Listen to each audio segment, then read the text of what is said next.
زادہ بسطتاً فی العلم والجسم۔ صدق اللہ مولانا العظیم وبلغنا رسولہ النبی الکریم۔ میرے قابل صد احترام صدر مجلس، رونق محفل، گلشن مصطفی کے گل تر، حضرت صاحبزادہ والا شان ڈاکٹر پیر سید محمود الحسن شاہ صاحب دامت برکاتہم القدسیہ، تشیع برادری کے نامور عالم دین، تحریک منہاج القرآن ڈسٹرکٹ بکر اور مقامی تنظیم کے اکابرین، زعماء، متوسلین و متعاقدین، برادران اسلام، میرے اور آپ کے پیارے آقا نبی آخر الزماں مکین گنبد خضرا حضرت محمد مصطفیٰ صلی اللہ علیہ وآلہ وسلم کے پیارے غلاموں، آج آپ کی خدمت میں حاضر ہونے کا موقع ملا۔ بڑا اصرار تھا ان دوستوں کا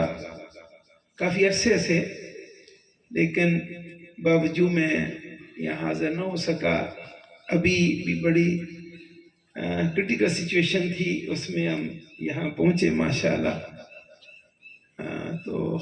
میری قسمت میں آج آپ کی زیارت تھی، اور ویسے تو آپ ماشاءاللہ محترم علامہ صاحب کا خطاب سنا، اور جس طرح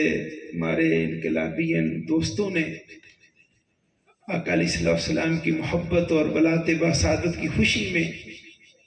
اوورال جو خبریں مجھے مل رہی ہیں، اتنا وسیع پیمانے پہ اہتمام، میں سمجھتا ہوں کہ یہ تحریک منہاج القرآن کے عظیم ساتھی اور آپ سبھی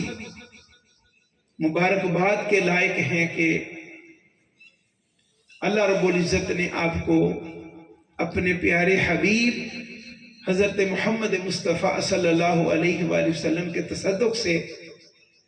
اپنے حبیب کی اتنی کثرت سے محافل کا انعقاد کرنا، ان میں حاضر ہونا اور اس طرح خوشیاں منانے کی توفیق عطا فرمائے۔ میلاد النبی صلی اللہ علیہ وسلم کی کئی جہتوں پہ آپ نے گفتگو سنی ہوگی یقیناً، اور ہم بچپن سے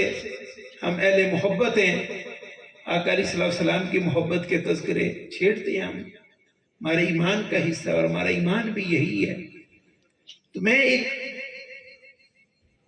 خاص جہت سے قرآن مجید کے دو مقامات پہ بات کرنا چاہتا ہوں، دو مقامات پہ، اور وہ پیغام اگر میں پہنچانے میں کامیاب ہو گیا تو میری ذمہ داری پوری ہو گئی، ٹھیک ہے۔ اللہ رب العزت نے نبی اکرم نور مجسم حضرت محمد مصطفیٰ صلی اللہ علیہ وآلہ وسلم کی ذات اقدس کی صورت میں جو قائد عطا کیا، جو رہنما عطا کیا، جو لیڈر عطا کیا امت مسلمہ کو، ہم نلائقوں کو اور قیامت تک آنے والی انسانیت کو ایک ایسا نمونہ عطا کر دیا، فرمایا کہ میرے حبیب کو دیکھو اور اس روشنی میں جہاں رہتے ہو، دنیا کے کسی کونے میں اپنی زندگی گزارتے ہو، تو فرمایا کہ جو رول ماڈل بطور قائد، بطور رہنما، بطور لیڈر اپنے پیارے حبیب حضرت محمد مصطفیٰ صلی اللہ علیہ وآلہ وسلم کی صورت میں نے تمہیں عطا کیا ہے، بس اسی لائن پر میرے حبیب کو سامنے رکھنا اور پھر اس روشنی میں اپنے لیڈر کو، اپنے قائد کو منتخب کرنا، اس کے پیچھے چلنا۔ اب یہ مثلا ہر ایک کہتا ہے میں قائد ہوں، میں لیڈر ہوں، میں یہ ہوں، میرے پیچھے چلو۔ لیکن اللہ رب العزت نے اپنے پیارے حبیب صلی اللہ علیہ وآلہ وسلم کی صورت میں ہمیں رول ماڈل عطا کر دیا۔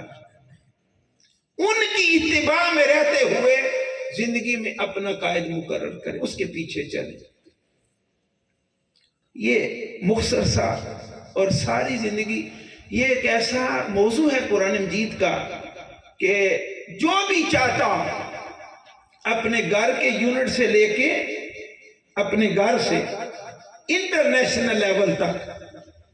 جو چاہتا کہ میرا گھر کامیاب ہو، میری فیملی ترقی کرے اور فیملیز میں میری فیملی کا کوئی مقابلہ نہ ہو، اسی طرح پھر یونین کونسل، پھر آگے آگے سٹی، پھر تحصیل، تحصیل سے ڈسٹرکٹ اور اس سے اوپر انٹرنیشنل لیول تک فارمولا ایک ہی دیا، کرائیٹیریا ایک ہی بیان کیا۔ تو آقا علیہ الصلوۃ والسلام کا میلاد منا رہے ہیں، تو آپ کی ذات اقدس کی صورت میں اللہ رب العزت نے ہمارے اوپر کتنا بڑا انعام کیا، بطور رہنما، بطور لیڈر، بطور قائد۔ قرآن مجید کے 2 مقامات، اور بھی مقامات ہیں لیکن ٹائم چونکہ ہمارا تھوڑا، 2 مقامات کو صرف سامنے رکھ کے ہم آقا علیہ الصلوۃ والسلام کی ذات اقدس کو دیکھتے ہیں، زیارت کرتے ہیں۔ 2 مقامات کو، پہلا مقام ہے کہ طالوت اور جالوت کا واقعہ آپ نے جب بھی قرآن مجید سورہ بقرہ اٹھائیں تو طالوت اور جالوت کا واقعہ بیان ہوا۔ یہ بنی اسرائیل کا واقعہ ہے، یہ وہی قوم ہے جن کو کہا گیا کہ فرعون سے نجات ملی ان کو، اور کہا گیا کہ یہ قوم عمالقہ فلسطین کی سرزمین میں داخل ہو جاؤ، لیکن اس نے کہا کہ موسیٰ تو جا، تیرا خدا جائے، جا کے لڑو، جب کامیاب ہوگے تو ہم بھی آ جائیں گے۔ جی یہ وہ قوم ہے، لیکن بعد میں ذلت اور رسوائی کی جب انتہا کو پہنچی تو پھر اسی کے بڑے لیڈر جو بڑے قادور شخصیات تھیں، اس وقت اللہ کے پیغمبر حضرت سموئیل علیہ السلام ان کی بارگاہ میں یہ آئے اور کہا کہ ہمارا قائد مقرر کرو، ہم لڑنا چاہتے ہیں۔ پہلے لڑنے سے انکار کیا تھا، کہا موسیٰ آپ جائیں، آپ کا خدا جائے، ہم یہاں بیٹھیں گے۔ اب جب ذلت اور رسوائی کی انتہا ہوئی، نہ اپنی جان محفوظ، نہ اپنے بیٹوں کی جانیں محفوظ، نہ اپنی بیٹیوں کی عزتیں محفوظ، ذلت کی انتہا کو پہنچے تو اللہ کے پیغمبر کے پاس آئے، ہمارا قائد مقرر کرو۔ اللہ کے امر سے اللہ کے نبی نے حضرت طالوت علیہ السلام کو ان کا قائد مقرر کیا جالوت کے مقابلے۔ یہاں پر 2 خوبیاں بیان کی، 2 کوالٹیز۔ جب یہ نام لیا اللہ کے پیغمبر، وہ سارے جو بڑے آئے ہوئے تھے، انہوں نے کہا اس غریب مسکین کو ہمارا قائد مقرر کر دیا۔ جی لم یعطا سعۃ فی المال، اس کو تو مال میں وسعت ہی نہیں ملی، یہ غریب آدمی ہمارے اوپر قائد مقرر کر دیا۔ یعنی آقا علیہ الصلوۃ والسلام پر بھی اہل مکہ نے یہ بات کی کہ اللہ تعالیٰ نے اگر پیغمبر یعنی رسول بھیجنا ہی تھا تو ابو جہل ابو لہب یہ کہتے تھے ہم میں سے نہیں کوئی نظر آیا اللہ رب العزت کو، یہ در یتیم اور غریب، یہ جو اوورال کفر کی، ظالموں کی، بدماشیوں کی، جاہلوں کی جو سوچ ہوتی، وڈیروں کی، ظالموں کی، وہی سوچ ادھر بھی اللہ کے پیغمبر کے سامنے، اس کے پاس تو مال ہی کوئی نہیں ہے۔ تو اللہ کے پیغمبر کی زبان سے جو جملہ نکلا قرآن مجید آج بھی بیان کر رہا ہوں تو اللہ کے پیغمبر نے فرمایا کہ ایک تو یہ ہے اس کی سلیکشن اللہ رب العزت نے فرمائی، اور اس کی بنیاد دو خوبیاں، زادہ بسطتاً فی العلم والجسم، کہ ساری بنی اسرائیل کو دیکھ لو، تم 12 قبائل ہو، 1000 کی تعداد ہے تمہاری، کوئی ایک جوان ایسا لے آؤ جو علم میں اس کا مقابلہ کرے اور شخصی وجاہت میں اس کا مقابلہ کرے، کھڑا کر لو اس کے ساتھ ایسا خوبرو قاداور، ایسا رحیم و شہید وجیح شخصیت، کوئی ایک تم لے آؤ اپنے سارے بنی اسرائیل میں سے، اور پہلا کہ علم میں مقابلہ کروا لو کسی سے۔ تو حضرت طالوت علیہ السلام پہلے ہی علم میں پوری بنی اسرائیل میں مشہور تھے کہ ایسا صاحب علم کوئی دوسرا شخص بنی اسرائیل میں نہیں، اور دوسرا شخصی وجاہت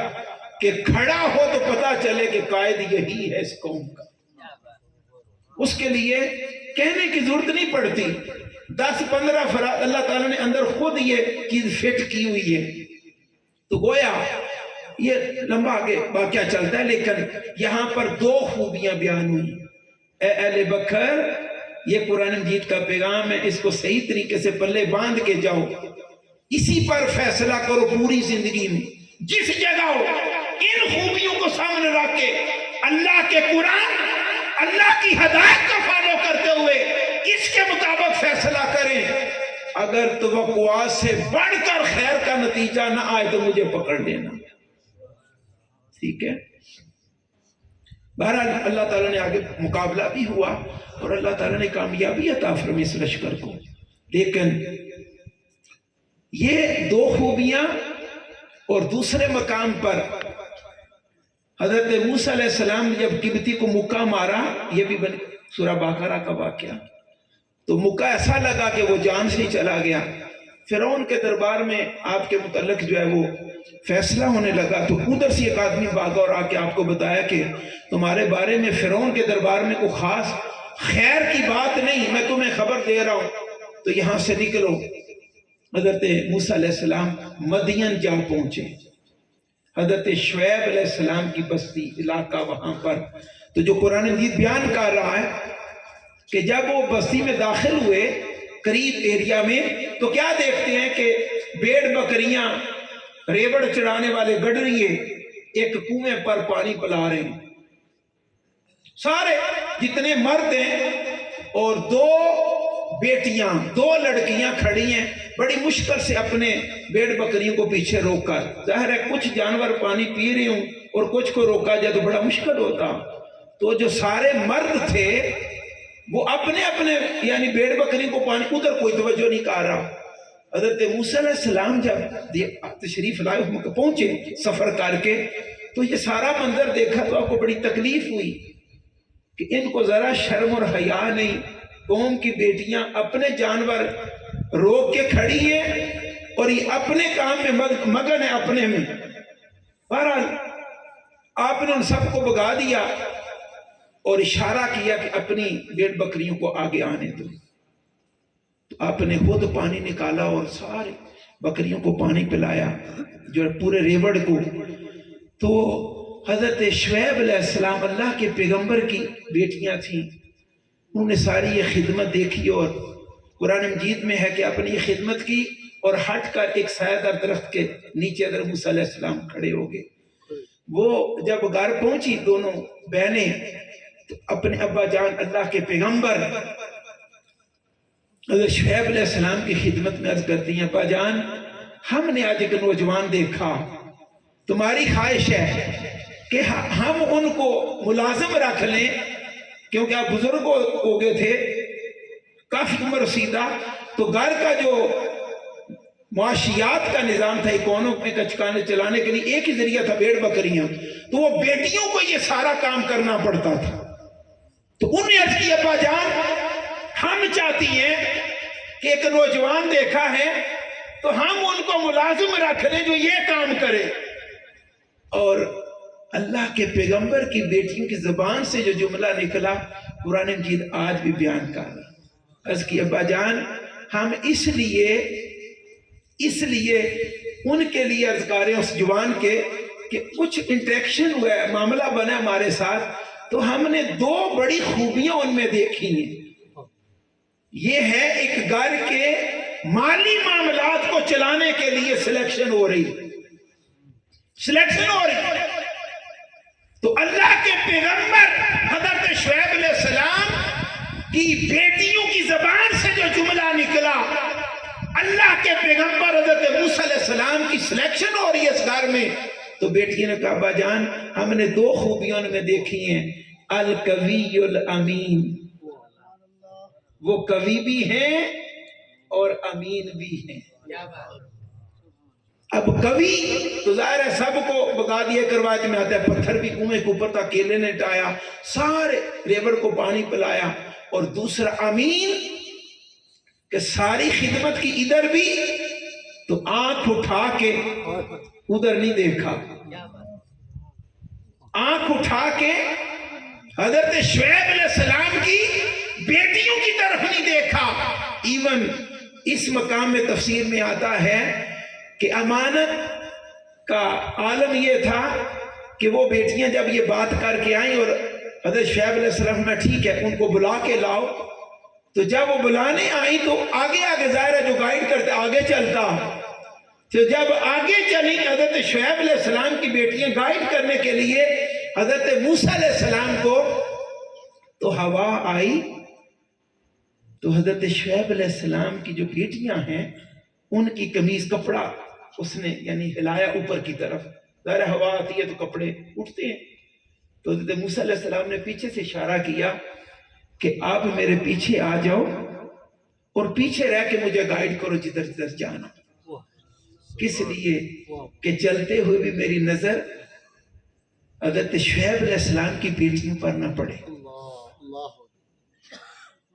یہ ہے اللہ کے پیغمبر کی امانت کا عالم، کہ جن کی آنکھوں کی امانت کا یہ حال ہو، ان کے کردار اور عمل کی امانت کا عالم کیا ہو۔ نعرہ تکبیر، کیا نعرہ رسالت۔ تو ان دو مقامات کو اگر ترتیب دیں، ترتیب سب سے اوپر علم، پھر امانت، پھر اس کے بعد قوی ہونا، کیپیبلٹی، اور پھر چوتھے نمبر پہ پرسنالٹی، شخصیت۔ چار چیزوں کو یہاں دونوں مقامات کو جمع کریں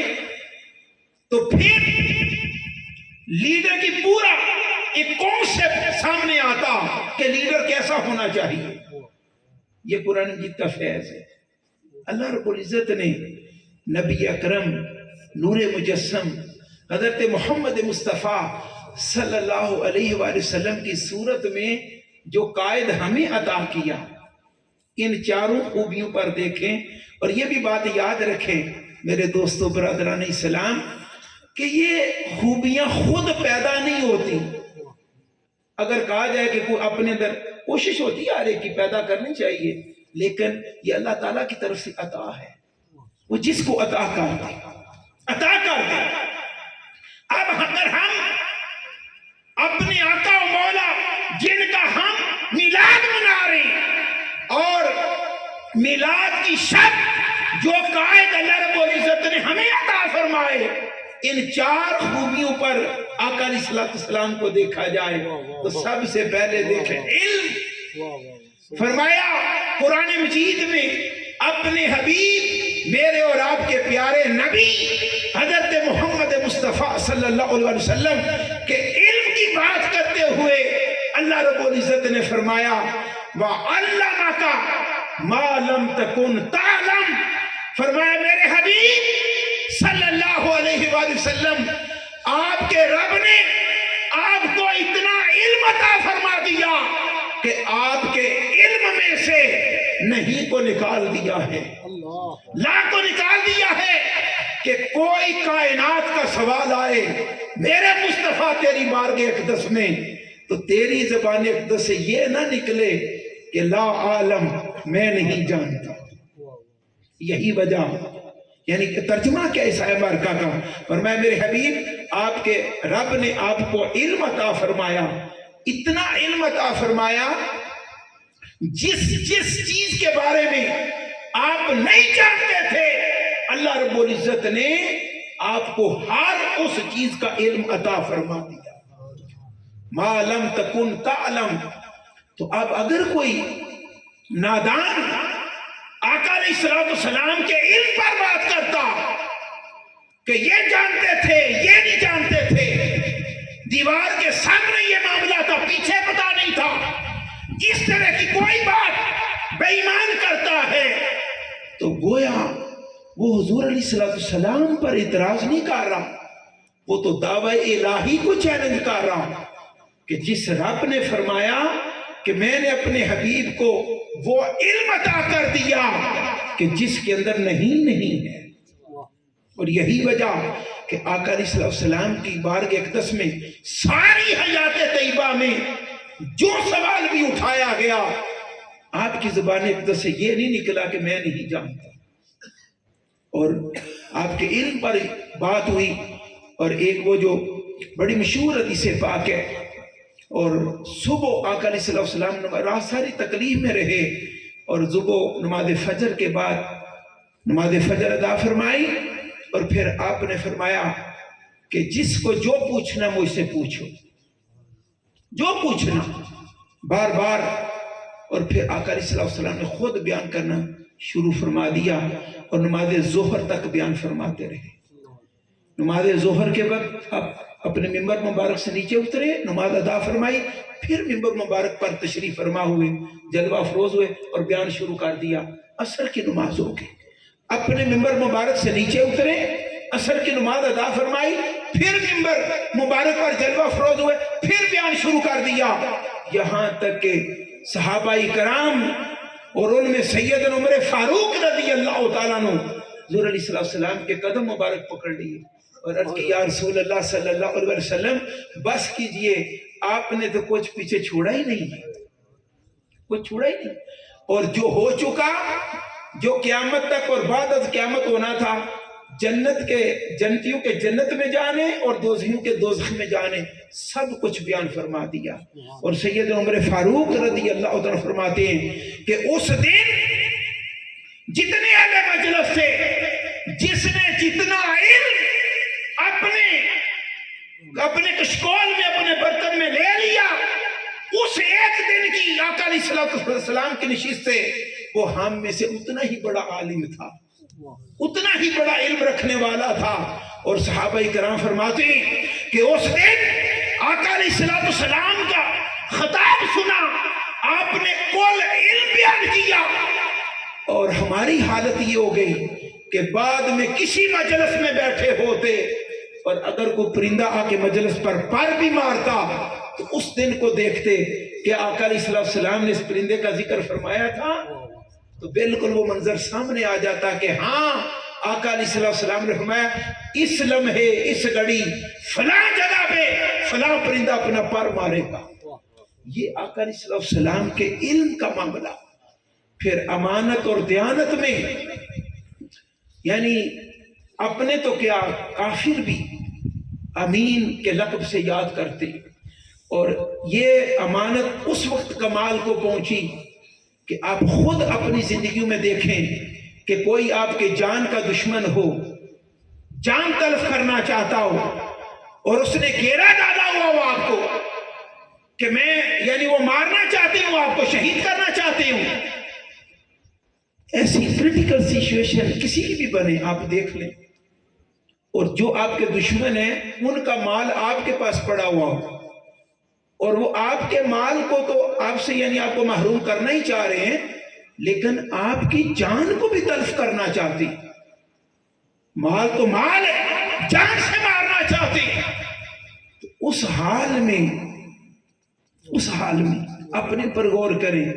کہ ایسے دشمن کی امانت مال آپ کے پاس ہو تو آپ کا کیا برتاؤ ہوگا، کیا اپروچ ہوگا؟ جی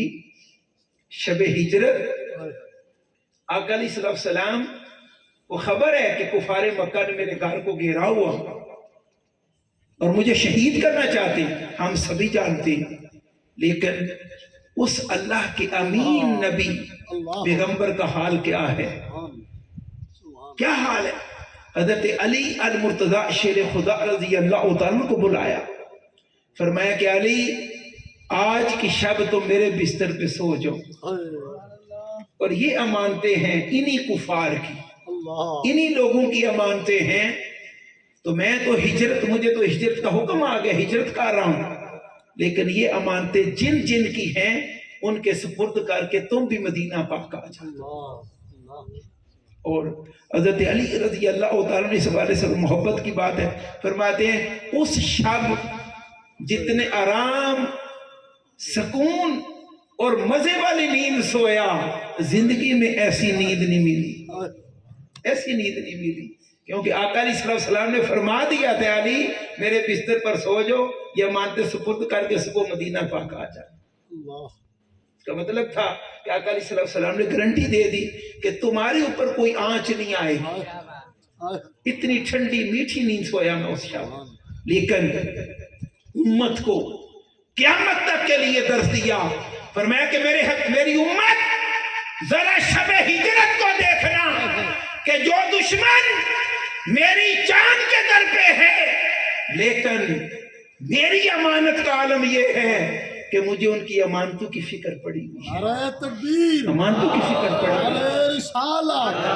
عظمت مصطفیٰ۔ اب تیسری خوبی میں آپ کی شخصی وجاہت، کیونکہ واقعات تو سینکڑوں واقعات ہیں ایک ایک جہت پہ، لیکن صرف یہ کہ یہ مفہوم کلیئر ہو جائے۔ شخصی وجاہت میں بڑے بڑے وجیہ، بڑے بڑے طاقتور، بڑے بڑے شجاع، بڑے بڑے جنگجو، بڑے بڑے بہادر جب آقا علیہ السلام کے سامنے آتے تو تھر تھر کانپنے لگتے، لیکن جب آپ کی صحبت میں آ جاتے تو پھر جانے کا نام ہی نہ لیتے۔ یہ شخصی وجاہت ہے۔ اور قوی ہونا کہ بقیہ معاملات تو ساری امت کا غم اپنے اوپر ہے، تجربہ کیا تھے، لیکن قوی کس درجہ ہیں؟ غزوہ خندق ہے، ہر ایک نے اپنا حصہ لیا ہوا ہے خندق کو کھودنے کا، سارے صحابہ کرام لگے ہوئے ہیں، اور میرے اور آپ کے پیارے مصطفیٰ صلی اللہ علیہ وآلہ وسلم اپنے حصے کی کھدائی کر رہے ہیں۔ صحابہ کرام کئی دن سے بھوکے پیاسے، یہاں تک کہ اب پتھر اپنے شکموں پر باندھ لیے کہ کمر کبڑی نہ ہو جائے اور کام کر سکیں۔ ایک طریقہ ہوتا تھا جب بھوک بہت زیادہ لگ جائے تو کمر زیادہ نہ جھک جائے تو شکم پر، پیٹ پر پتھر باندھے جاتے تھے۔ جب پتھر باندھ کر بھی بھوک اور پیاس سے آرام نہ آیا تو چند صحابہ کرام آقا علیہ السلام کی بارگاہ اقدس میں آئے اور اپنے یعنی ایسے چادر اٹھا کر، قمیص کو اٹھا کر عرض کی یا رسول اللہ صلی اللہ علیہ وسلم، اب تو بھوک اور پیاس کا یہ حال ہو گیا کہ ہم نے اپنے پیٹوں پر، شکموں پر پتھر باندھ لی۔ وہ سمجھ رہے تھے کہ یہ بہت بڑی بات ہم نے کر لی، بہت بڑا کام ہم نے کر لیا کہ بھوک اور پیاس کی شدت کی وجہ سے اپنے پیٹوں پر پتھر باندھ لیے۔ جب یہ عرض کیا بارگاہ رسالت میں صلی اللہ علیہ وآلہ وسلم تو آقا علیہ السلام نے آگے سے کوئی جملہ نہیں بولا، کوئی کلام نہیں فرمایا، آپ نے اپنے شکم اطہر سے اپنی قمیص مبارک کو اٹھایا اور صحابہ کرام کے شکموں پر ایک ایک پتھر ہے تو میرے اور آپ کے پیارے مصطفیٰ نبی رحمت صلی اللہ علیہ وآلہ وسلم کے شکم اطہر پر 2 پتھر بندھے ہوئے۔ وہ جو شکوہ لے کے آئے تھے ان کی چیخیں نکل گئی، زاروں قطار ہونے لگے۔ کس بات پر؟ کہ ہم نے تو ایک پتھر باندھا ہے تو شکوہ کر رہے ہیں، اور ادھر تو ساری کائنات کے مالک والی دو جہاں اپنے شکم اطہر پر 2 پتھر انہوں نے باندھ رکھے۔ دوستو یہ چیپٹر بڑا وسیع چیپٹر ہے، لیکن اللہ رب العزت نے اپنے پیارے حبیب حضرت محمد مصطفیٰ صلی اللہ علیہ وسلم کی صورت میں جو قائد، جو رہنما ہمیں عطا کیے، 4 خوبیاں کس درجہ پر رکھی؟ سب سے پہلے فرمایا کہ اپنا قائد منتخب کرنے لگو، لیڈر کس لیول کا منتخب کرنے لگو؟ تو سب سے دیکھو جو اویلیبل سٹاف ہے، علم نالج میں سب سے اوپر کون ہے؟ پھر دوسرے نمبر پہ امانت اور دیانت میں سب سے اوپر کون ہے؟ تیسرے نمبر پہ کیپیبلٹی میں اس اسائنمنٹ کو، کام کو کرنے میں صلاحیت کس کی زیادہ ہے؟ اور چوتھے نمبر پہ پرسنالٹی، کہ شخصیت کیسی ہے، اس کام کو کرے تو بقیہ کے مقابلے میں کہیں کمزور شخصیت تو نظر نہیں آئے گی۔ یہ ہمیں قیامت تک کے لیے کرائیٹیریا دے دیا، اور یہ آقا علیہ الصلوۃ والسلام جو قرآن مجید میں کرائیٹیریا بیان کیا، رول ماڈل کے طور پر اپنے حبیب حضرت محمد مصطفیٰ صلی اللہ علیہ وسلم کو ہمارے سامنے کھڑا کر دیا۔ میں جو میرے قرآن میں نے خوبیاں بیان کی، جو میں نے قائد عطا کیا، میرے مصطفیٰ کو ذرا دیکھو تو صحیح، دیکھو تو صحیح۔ اور اس میں آ کر اتنی بات میں عرض کرنا چاہوں گا کہ آقا علیہ الصلوۃ والسلام کی شخصیت اور چہرہ انور اور آپ کا حسن اور وہ مہر تابہ، وہ چمکتا دمکتا والضحیٰ کا مکھڑا، صحابہ کرام بیان کرتے ہیں کہ جب ہمیں بھوک لگتی، تنگ حالات تھے، شدت اختیار کرتی بھوک، کھانا میسر نہیں، تو پھر ہم میں سے ہر ایک کا یہی ارادہ ہوتا کہ ہم اپنے آقا کی بات کے قصد میں پہنچے، اور پہلی نگاہ والضحیٰ کے مکھڑے میں پڑتی، ساری بھوک جاتی رہتی اور طبیعت سیراب ہو جاتی۔ یہ آقا علیہ الصلوۃ والسلام کا والضحیٰ کا مکھڑا۔ اب اس دور میں ہم آقا علیہ الصلوۃ والسلام کی ولادت باسعادت کی خوشی میں جشن منا رہے ہیں، لیکن آپ کی ذات اقدس کا یہ پہلو بطور لیڈر، بطور رہنما، آج ہم سب کو ایک پیغام دے رہا ہے، ایک میسج دے رہا کہ اے امت محمدیہ، اور اللہ رب العزت کی بارگاہ اقدس سے اللہ کا کلام قرآن ہمیں اپنی طرف کھینچ رہا ہے، جگا رہا ہے، بیدار کر رہا ہے کہ اے امت محمدیہ، کیا جو کرائیٹیریا قیادت کا میں نے قرآن میں بیان کیا اور بطور مثال، بطور نمونہ اپنے پیارے مصطفیٰ کو تمہارے سامنے رکھا، کہ آج تم بھی اپنی لیڈرشپ لانے میں اسی کو فالو کر رہے ہو، یا کوئی اور اپنی ترجیح بنا رکھی اور اپنا کرائیٹیریا بنا رکھا؟ اور یہ اللہ رب العزت کا یہ فضل ہے کہ ہر دور میں اللہ تعالیٰ ایسے بندوں سے نوازتا ہوں۔ آج تحریک منہاج القرآن، پاکستان عوامی تحریک، اللہ تعالیٰ نے، اور اس پاکستانی قوم، ملک پاکستان کو اللہ تعالیٰ نے اس کرم سے نوازا، اس کرم سے نوازا کہ حضور سیدی شیخ الاسلام استاد یہ مکرم دامت برکاتہ القدسیہ، ان کو دیکھو ذرا، حضور علیہ السلام کی اتباع میں، غلامی میں، علم کو دیکھو، شرق سے غرب تک کس کے علم کے ڈنکے باز رہے ہیں۔ قیادت کی دنیا میں آسمان قیادت پر دیکھو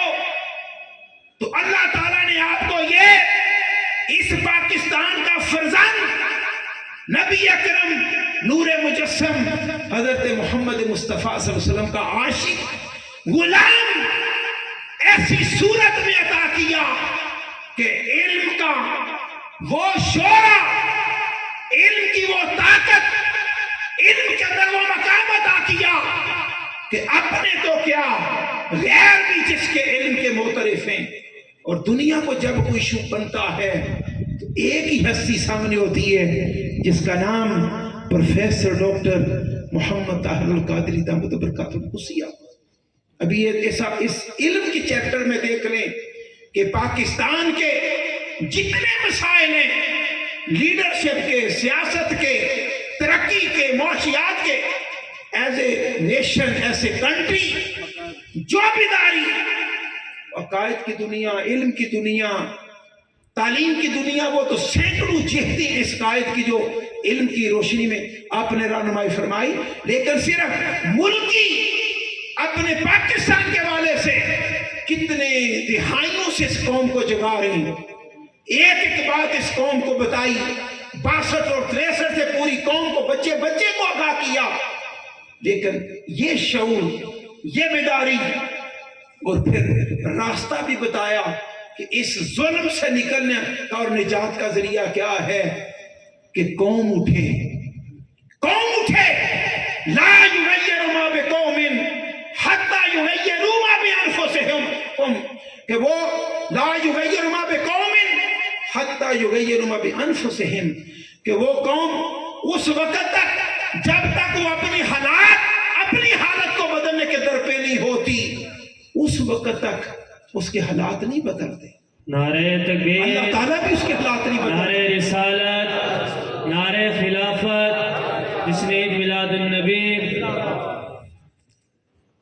لا یغیر، یہ اللہ تعالیٰ کا کلام ہے، لا یغیر ما بقوم، کہ اللہ تعالیٰ بھی کسی قوم کی حالت نہیں بدلتا جب تک وہ اپنی حالت بدلنے کے خود در پہ نہیں ہوتی۔ یہی طالوت اور جالوت کا جو واقعہ میں نے بیان کیا، اللہ رب العزت نے بنی اسرائیل سے، حضرت موسیٰ علیہ السلام سے وعدہ فرمایا، فتح میں عطا کروں گا، صرف اتنی بات ہے کہ دروازے میں سے داخل ہونا ان کا کام ہے۔ اللہ تعالیٰ نے فتح کی خوشخبری سنائی اس قوم کو، یہ قرآن بیان کر رہا۔ وہ الگ بات ہے کہ ہم قرآن مجید نہیں سمجھتے، نہیں پڑھتے، اس طرف نہیں آتے۔ 99% افراد ہمارے قرآن مجید کی انڈرسٹینڈنگ سے محروم ہیں۔ کس طرح تبدیلی آئے گی، کس طرح سوچ بدلے گی، کس طرح ہم حق پر کھڑے ہوں گے، حق کیا ہے اس کو کس طرح سمجھنا۔ اللہ رب العزت نے یہ ذمہ داری، ایک اصول بیان کر دیا۔ حضرت موسیٰ علیہ السلام نے خوشخبری سنائی، لیکن قوم نے بزدلی دکھائی، کہا نہیں اے موسیٰ تم جاؤ، خدا تمہارا خدا جائے۔ کیوں؟ قوماً جبارین، یہ تو بڑے ڈاٹے نے، بڑے جابر نے، بڑے ڈنڈے سوٹے والے نے، ایون ہے کہ لڑنا کسی، یعنی اپنے سارا بوریا بستر اٹھا کے باغ کھڑے ہوئے۔ قرآن مجید میں وہ مالوف، وہ ہزاروں کی تعداد میں تھے۔ اللہ تعالیٰ نے کو موت عطا کی، پھر زندگی عطا کی، فرمایا کس سے ڈال کے بھاگے تھے؟ موت سے، وہ تو پھر تمہیں آ گیا، چلو واپس پلٹو۔ لیکن وہی قوم جب ان کو سمجھ آئی کہ اس زندگی سے تو بہتر ہے مر جائیں، ہماری جان محفوظ نہیں، مال محفوظ نہیں، عزت محفوظ نہیں، تو اس سے تو بہتر ہے مر جائیں یا پھر اپنی عزت اپنے ہاتھ میں لے لیں۔ پھر حضرت سموئیل علیہ السلام کے پاس وہ قوم آئی، اور پھر طالوت علیہ السلام، اور یہ قیامت تک کے لیے اس قوم کو بھی، کہ جب تک قوم نہیں اٹھتی بات نہیں بنتی، بات نہیں بنتی۔ اللہ تعالیٰ کی مدد تو ساتھ ہے، لیکن اس نے ایک اصول عطا کیا، اور اس کے ساتھ پھر جو قیادت ہو، دیکھیں امین بھی ہے یا نہیں، امین بھی ہے یا نہیں۔ اور یہ قائد جو اللہ تعالیٰ نے عطا کیا، میں 9 ایئرز مرکز میں رہا، الحمدللہ کوئی ایک عمل بھی ایسا نہیں، صبح و شام آپ کی صحبت میں رہے کہ امین کے والے سے کوئی بات ہو، امین کے والے سے کوئی بات ہو۔ اور یہ سینکڑوں یعنی مثالیں آپ کی امانت اور دیانت پر۔ بس میں اپنی بات کرتا ہوں، اپنی بات۔ ہم نے مرکز گجرات میں بچیوں کی پہلے جامع تھی بوائز کی، بہت بڑا، وہاں پر ہم نے اللہ تعالیٰ نے 26 ایئر سے، تو میرے دل میں ایک بات تھی، کیونکہ یہ سارا سیٹ اپ خود ہی قائم کیا، خود پراپرٹی خریدی، خود سارا بنایا، تو ایک ذہن میں تھی کہ کہیں قائد کی اندر یہ بات نہ چلی جائے کہ ان کا مقصود یہ جامعہ اور یہی کچھ ہی تھا۔ یہ اندر ایک بات تھی۔ ہم اپنے رجسٹریز لے کے گئے، ٹائم لیا، اور اپنی جامع جو رجسٹری اپنے نام کی، وہ تو کیونکہ پراپرٹی خریدی، تو لے کے گئے، تو عرض کی حضور یہ معاملہ ہے کہ یہ جامعہ، اور ایک ذہن میں یا دل میں ایک بات ہے کہ کہیں آپ کے ذہن میں یا دل میں بات نہ ہو کہ ان کا مقصود ہی کوئی جامعہ تھا یا اس طرح کر کے، تاکہ اس چیز کو کلیئرٹی ہو جائے۔ تو قبلہ قائد محترم نے سنا، میں نہیں بیٹے ایسی کوئی بات نہیں، کوئی بات نہیں. آپ چاہتے کہ میں اور اہلیہ نے کہا کہ ہماری خواہش ہے کہ یہ جگہ جو ہے یہ آپ اپنے نام لکھوا دیں. جی تحریک کی طرف نہیں، اپنے نام لکھوا لیں. تو آپ نے آگے سنا بیٹے میں نے تو آج تک اس طرح کی تحریک کا کوئی معاملہ بھی اپنے نام نہیں لکھوایا، تو یہ تو نہیں ہو سکتا. پھر ہم نے کہا کہ یہ اپنے حسن اور حسین دونوں بیٹوں کے نام یا ان کو امین اس پہ اوپر بنا لوں. اور میں ایسا بھی نہیں کبھی کیا، نہ کروں گا. ہاں تحریر کو آپ امین بنا لو، وہ آگے پھر الگ بات ہے. لیکن گفتگو کا یہ پہلو جو ہے میرے ساتھ ہوا کہ امانت اور دیانت میں کس درجہ محتاط ہے، اور ایک اور واقعہ ہوا، اس کو بھی سن لیتے حدیث نعمت کے طور پہ، کہ آپ ہماری خواہش بھی ہوتی تھی ہماری دعوت پر آپ مرکز میں تشریف لاتے ایز اے منہاجین، ہماری جو بزم تھی منہاجین. تو ایک دن ایسا ہوا کہ کیونکہ ڈاکٹر صاحب قبلہ قائد محترم جب بھی تشریف تو بہت سارے مہمان بھی آپ کے ساتھ ہوتے، تو آپ اسی میں وزٹ بھی ہو جاتا اور مہمانوں کو بھی موقع مل جاتا. تو سٹیج بھرا ہوا تھا سارا، نیچے صفا بلاک میں جو مسجد ہے منہاج کے اس کے نیچے پیچھے تک لوگ بیٹھے ہوئے سارے اسٹوڈنٹ سے. تو گفتگو جو آپ نے فرمانی تھی فرمائی. تو اتنے میں ایک درمیان سے ایک لڑکا اٹھا، ہم جانتے ہیں ہم سے سینئر تھے وہ. تو انہوں نے ایک سوال کیا. سوال یہ تھا کہ آپ نے قبلہ آپ نے یہ بات کی ہوئی ہے کہ میں تحریک کی کوئی چیز اپنے استعمال میں نہیں لاتا. جی تو ہم نے دیکھا ہے کہ ادارے کا موٹر سائیکل ہے، پیچھے پریس لکھا ہوا ہے، منہاج پریس کے متعلق موٹر سائیکل تھے جو ورکنگ جو پریس وغیرہ کے کام تھے ان میں. لیکن میں نے دیکھا ہے کہ اتنے دنوں سے وہ آپ کے گھر لے کے بندہ جاتا ہے، پھر وہ کہیں اور لے کے جاتا ہے، اور واپسی وہ دودھ لے کے آتا ہے اور ڈراپ آف آپ کے گھر کرتا ہے دودھ، اور پھر اس کے بعد ادارے میں آ کے موٹر سائیکل کھڑی کر دیتا ہے. اتنی دنیا، اتنے مہمان بیٹھے ہوئے تھے، اور ہم چونکہ مینجمنٹ میں تھے بزم منہاج کے سارا، تو ہمیں غصہ بھی بڑا آیا اور ہمارا بھی ایک رنگ آئے جائے کہ اس کو کوئی ایشو تھا اس بچے کو، تو یہ ہمارے ساتھ شیئر کرتا. ہم اس کا کوئی بڑے مجمع میں آ کے اتنے مہمان باہر سے پورا سٹیج بھرا ہوا ہے، اس نے آ کے یہ کیا بات کر دی. اتنے پریشان کتنا سا کام، موٹر سائیکل جا رہی ہے اور دودھ ڈراپ آف کر کے واپس آ رہی ہے، کتنا سا کام ہے، کیا فرق پڑتا ہے اس سے. تو اگر اس کو پرابلم بھی تھی تو ہمیں بتاتا کہ ہم ذمہ دار تھے، ہم کلیئرٹی اس کو دے. بڑے مجمع میں ساتھ ہے، پتہ کہاں سے اتنے بڑا ڈیلیگیشن ساتھ ہے، تو ان کے سامنے آ کے اس نے یہ سارا ڈسکلوز کیا معاملہ. بڑا غصہ ہمیں بھی بڑا آیا کیونکہ ہم مینجمنٹ میں تھے. تو قبلہ قائد محترم نے یہ سنا تو آپ مسکرائے. پر میں بیٹے اس کا جواب میں نہیں دوں گا، یہ پیچھے قدرت اللہ بشارت یا قدرت اللہ سے وہ کار میں ساری ڈیوٹی تھی، قصور سے تھے. تو یہ فرمایا کہ وہ بیٹا نام لیا ادھر ہی ہے، وہ پیچھے گیلری میں کھڑے تو وہ آگے آپ نے میں اس سوال کا جواب میں نہیں دوں گا، بیٹے آپ اس کا جواب دیں گے، ٹھیک ہے. وہ کھڑے انہوں نے کہا کہ ہاں یہ جو بات میرے دوست نے کی ہے اتنی حد تک تو یہ ٹھیک ہے، سچی ہے کہ موٹر سائیکل ادارے کا ہے اور پلیٹ بھی اس کے اوپر لگی ہوئی ہے، اور دودھ لانے کے لیے جو قبلہ کے گھر میں ڈاکٹر صاحب کے گھر میں دودھ آتا ہے تو بالکل اس کے لیے اتنا پہلو تو بالکل ٹھیک ہے. لیکن اگلی بات جو ہے وہ اس کا وٹنس میں ہوں اور وہ میں بیان کرنے لگا ہوں. وہ کیا ہے کہ یہ ایک بھینس دودھ کے لیے رکھی ہوئی تھی فلاں جگہ پہ، قریب ہی آگے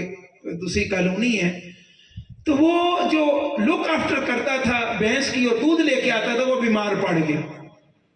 اور اس نے ادھر ریکویسٹ کی کہ میں بیمار پڑ گیا ہوں، میرا آنا جانا میرے لیے مشکل ہو گیا ہے،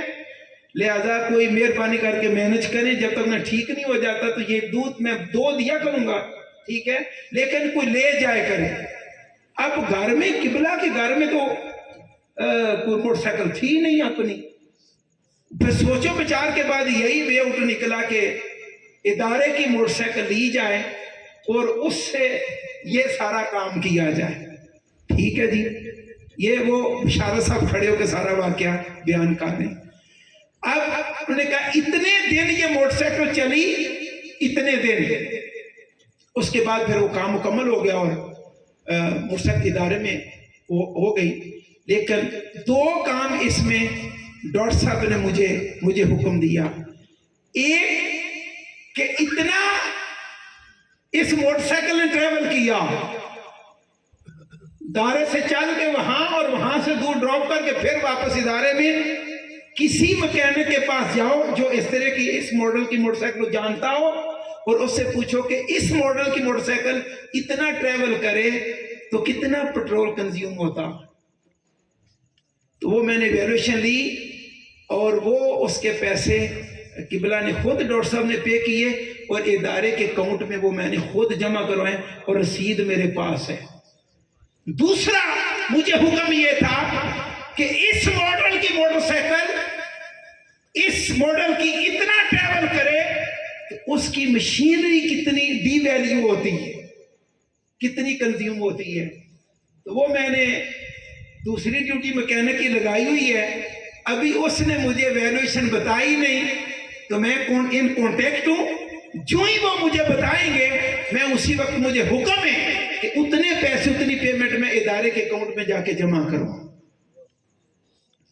سینکڑوں واقعات ہیں لیکن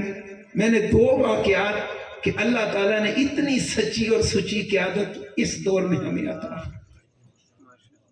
اور کیپیبلٹی میں, یعنی ان کے کیا ہے, پوری دنیا میں اتنا بڑا نظام قائم کیا. اتنی کتابیں, جو کتابیں لکھتے ہیں محترم علامہ صاحب سے پوچھیں, ایک دو کتاب لکھتے لکھتے ہی وہ بال سفید ہو جاتے ہیں اور حضرت صاحب دنیا سے رخصت ہو جاتے ہیں. ہزاروں کی تعداد میں کتابیں, تھاؤزینڈ خطابات, اور پھر اتنا بڑا نیٹ ورک, اتنے بڑے ادارے, پھر ان کا انتظام پوری دنیا میں. اور یہ ہم نہیں تعریف کر رہے کہ ہمارے قائد ہیں, نو, آپ بقیہ سیکٹس کے دوستوں کو دیکھیں, بڑے بڑے نام پر نامی گرامی علماء, لیڈر جب پوری دنیا میں وزٹ کرتے ہیں, پاکستان میں وزٹ کرتے ہیں, تو ایک فرد, ایک شخص پوری دنیا میں جس نے ایک جان بچا دیا اداروں کا, اسکولوں کا, سینٹرز کا, اور سینکڑوں جہتے ہیں. لیکن اگلی بات جو ہے شخصی وجاہت میں کہ آپ لیڈروں کے مختلف موقع پہ آپ لیڈروں کو اکٹھا ہوتے دیکھا ہے آپ نے, تو صحیح بات ہے یہ نہیں کہ ہمیں اپنے قائد اچھے خوبصورت لگتے ہیں. کسی مخالف سے بھی پوچھیں کہ یہ لیڈرشپ ہے, ان میں کون سا لیڈر ہونا چاہیے. اور کتنوں نے کہا کہ عمر کے گزرنے کے ساتھ ساتھ چہرے کا حسن بھی جاتا رہتا, جوریاں آ جاتی ہیں, وہ نور چہرے کی رونق جاتی رہتی ہے. لیکن ادھر کیا معاملہ, جیسے جیسے عمر گزرتی جا رہی ہے چہرہ مبارک نور اعلیٰ نور ہوتا جا رہا, اس کے بہاریں اور رونقیں بڑھتی جا رہی ہیں. ایک تو آقا علیہ السلام نے دعا دی, فرمایا جو میرے قول کو آگے بڑھائے, آگے پہنچائے, اللہ تعالیٰ ہمیشہ اس کے چہرے کو تر و تازہ رکھے. تو جو آقا علیہ السلام کے اقوال کو آگے پہنچاتا, وہ تو آقا علیہ السلام نے دعا دے دی. بقیہ جو بھی اللہ کا ولی ہے, اللہ کا دوست ہے, جس کا رشتہ اللہ رب العزت کے ساتھ, آقا علیہ السلام کے ساتھ جڑا ہوا, وہ یقیناً جیسے جیسے ان کو سرخی پاؤڈر کریم کی ضرورت نہیں ہوتی, اللہ کے ذکر کا, بندگی کا نور, اللہ اس کے رسول کی محبت کا نور ان کے چہروں پر اس طرح یا ہوتا کہ جو بھی اس چہرے کو دیکھتا ہے اس خوش نصیب کے دل میں وہ چہرہ اتر جاتا ہے. اور یہ اللہ کے ولی ہونے کی بھی یہ علامت ہے کہ جس کے چہرے کو دیکھو تو خدا یاد آ جائے. آقا علیہ السلام سے پوچھا گیا. بہرحال اس موقع پر دوستو یہ تو ایک جہت میں نے پیغام دیا لیڈرشپ کے والے سے, اور ہم آقا علیہ السلام کے یہ تذکرے کیوں کر رہے ہیں, کیوں کر رہے ہیں؟ ایک کویشچن ہے. ہم سب نے قبروں میں جانا, قبروں میں, اور استاد وہی اچھا ہوتا ہے، خیر خواہ استاد ہوتا ہے جو بچے کی، اپنے بیٹے کی، اسٹوڈنٹ کی تیاری کمرہ امتحان کو سامنے رکھ کے کروائے۔ ہم صبح و شام آقا علیہ السلام کی محبت کے، آپ کے عشق کے، آپ کے حسن کے، آپ کی شانوں کے تذکرے اس لیے بھی کرتے ہیں کہ جب قبر میں اترنا، نکیرین نے آنا اور آقا علیہ السلام نے بھی تشریف لانا ہو، اور سوال کیا ہوگا کہ اے قبر میں آنے والے بتا، جب تو دنیا میں تھا یہ ذات محمد ہے صلی اللہ علیہ وسلم، جب ان کا ذکر کرتا تھا تو کیسے ذکر کرتا تھا، کیا کہتا تھا؟ ہم تو صبح و شام آقا علیہ السلام کی شانیں، آپ کے تذکرے، محبت کی باتیں، آپ کے شمائل، آپ کے حمائل، آپ کے اخلاق، صبح و شام آپ کی تعریفوں میں اس لیے گم رہتے ہیں کہ جب قبر میں پہنچے نکیرین آ کے پوچھیں کہ یہ ذات محمد ہیں صلی اللہ علیہ وسلم، جب تو دنیا میں تھا اس ہستی کے بارے میں کیا کہتا تھا؟